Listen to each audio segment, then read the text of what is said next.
Salut les gars, salut les filles, on se retrouve aujourd'hui pour une toute nouvelle vidéo sur l'épisode 5 et 6 de Sakamoto. J'avoue que j'ai pas sorti l'épisode 5 avant, parce que j'avais un peu la flemme, j'avoue. Vu que les épisodes avant ne c'était pas assez bien, j'avoue. Franchement, là, pour le coup, l'épisode 5 et 6 sont vraiment cool à suivre. Donc là, je me suis dit, en vrai, on va regrouper les deux. Je vais d'abord faire, du coup, la review de l'épisode 5 et après l'épisode 6 durant, du coup, milieu fin de la vidéo. Et du coup, voilà, je pense que j'ai tout ce que j'avais à vous dire, donc maintenant, commençons. Bon, on va commencer du coup par les éléments les plus importants de cet épisode 5, parce que j'avoue qu'il y a plein de trucs qu'on s'en fiche un peu, donc on va mettre ça de côté, malgré qu'il y a des trucs auxquels l'anime a sauté, qu'il y avait plein de trucs qui étaient dans le manga, mais du coup il n'y avait pas dans l'anime, bon, mais ça, encore une fois, on passe à outre. Mais franchement, là, pour le coup, l'épisode était vraiment important. On va revenir du coup sur l'élément le plus important, c'est que du coup, Sakamoto, et bon, il est du coup, on se battre et tout, lui aussi avec la tueur à gage, et du coup, vous en doutez, du coup, le Sakamoto et lui, du coup, ils vont gagner leur combat de leur côté. Mais c'est pas ça le plus important. Le plus important, c'est que du coup, on va un petit peu en prendre un peu plus sur l'ordre et le SJA et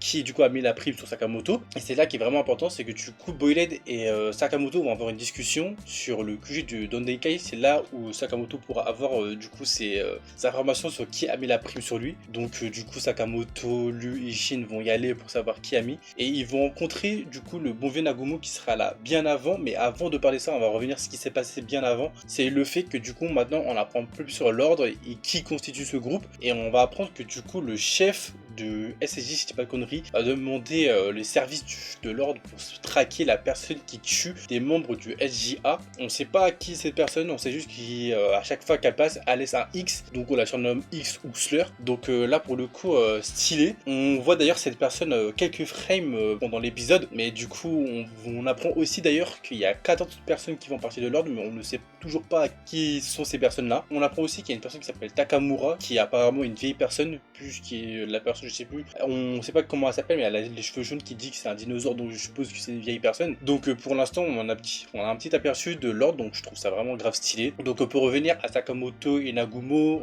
on va apprendre que du coup Nagumo est arrivé en retard et va découvrir plein de personnes du QG de Dondeikai qui a été assassiné, dont on va retrouver d'ailleurs ce fameux X. Donc c'est sûrement du coup c'est des personnes qui a sûrement mis une clause sur la tête de Sakamoto et de Shin. Pourquoi on l'a mis, on le sait toujours pas. Donc c'est vachement stylé. On se demande comment tout ça va se finir. Donc je suppose que du coup il y aura une traque vers cette personne là. On voit toujours d'ailleurs les tueurs à gages qui seront toujours dans la boutique de Sakamoto pour le tuer. Mais bon, Sakamoto est beaucoup trop fort. Et d'ailleurs j'en ai pas parlé, mais le fait que Sakamoto puisse maigrir et qu'on le voit à quel point il devient fort en combat, ça franchement je trouve ça grave stylé. Et c'est un truc, je me dis que sûrement dans les combats les plus durs, on reverra sa forme comme ça. Donc personnellement, moi je trouve ça grave bien. J'avoue que dans l'ensemble, l'épisode 5, même malgré qu'il soit bien, ce soit vraiment les trucs les plus importants que j'ai retenus. S'il y a des trucs plus importants que je n'ai pas parlé, n'hésitez pas à me dire. Mais pour l'instant, je trouve que c'est les trucs les plus importants qui se sont passés dans cet épisode 5. Donc je pense que j'ai fait un petit peu le tour de l'épisode 5, que ce soit Lord, Boiled et la tueur à gages et Sakamoto, Shin et etc.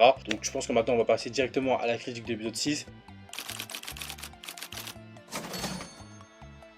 Donc on va commencer la critique épisode 6 avec un tueur à gages qui s'appelle Eisuke et qui est un tueur à gages qui du coup se bat avec un sniper, et on va le voir durant cet épisode qu'avec son sniper il est vraiment très fort, et comme on voit un peu avec son caractère de personnage que c'est pas quelqu'un de méchant. Donc moi personnellement je pense qu'il va rejoindre la team de Sakamoto plus tard, parce que franchement c'est littéralement l'archétype du personnage qui pourrait rejoindre entre guillemets la famille de Sakamoto. Donc franchement je sais pas si par exemple s'il le recrute, si comment je pourrais dire ça, si à la fin il y aura beaucoup de gens qui rejoindront du coup la famille de Sakamoto, qui travaillera avec lui. Je pense que oui. Et franchement l'épisode en lui-même, franchement je le graverai stylé, que du coup il y a Isuki qui on apprend un peu de son flashback, qui en fait c'est les gens le prennent un peu pour un manque-rien parce qu'il ne sait pas se battre, il ne sait rien faire de sa vie, on le prend comme un boulet, et qu'en fait lui le seul truc qu'il sait faire c'est être un bon tireur à gage. Donc du coup il va être à la traque de Sakamoto pour avoir de l'argent et pouvoir du coup entre guillemets se mettre à l'abri, avoir une maison, avoir de l'argent, puisque de toute façon il a perdu son taf. Donc il va participer à un jeu de paintball, si j'ai pas de conneries, si c'est bien ça. Donc il va participer à un jeu de paintball pour pouvoir gagner la prime de 100 millions de yens, ce qui est franchement beaucoup.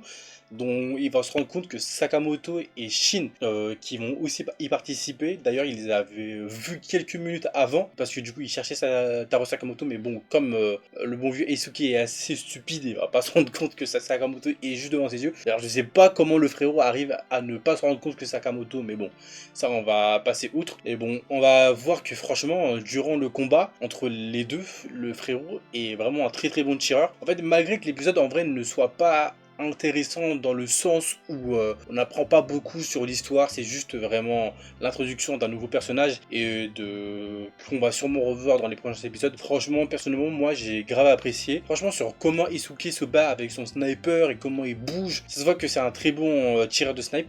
Donc je me dis que c'est sûr qu'il rejoindra l'équipe de Sakamoto. On le voit le moment où il tire et qu'on voit la balle avait plein de ricochets et que franchement même Sakamoto et Shin ont du mal à esquiver. Ou même le fait qu'il réussisse à toucher la main de Sakamoto. Franchement, le frérot est vraiment très très fort. Donc franchement, à voir à ce qu'il va nous proposer franchement dans les prochains épisodes. Et je vous avoue que pour l'instant, je pense que j'ai fait un petit peu le tour de ce qu'on a vu. En tout cas, moi les gars, pour finir cette critique, j'ai vraiment bien apprécié les 2 derniers épisodes. Je suis vraiment... Bon, en vrai, je suis pas tellement pressé de voir l'épisode qui sort samedi. Mais je pense qu'on va quand même le regarder parce que franchement, c'est vraiment bien ce qu'on nous propose ces 2 derniers épisodes. J'espère que moi, cette fin de saison sera vraiment bien en termes d'action, de rythme et même d'intrigue. Parce que je vous avoue que j'ai pas envie de revenir tout sur l'animation, mais c'est ça qui fait un peu que c'est un peu chiant. Mais en tout cas, je sais pas ce que vous en avez pensé les gars, mais je pense qu'on va d'ailleurs se terminer sur là-dessus. Donc n'hésitez pas à me dire dans les commentaires ce que vous en avez pensé. Donc n'hésitez pas à liker, commenter, partager. Et on se dit à la prochaine pour une prochaine vidéo. Salut tout le monde.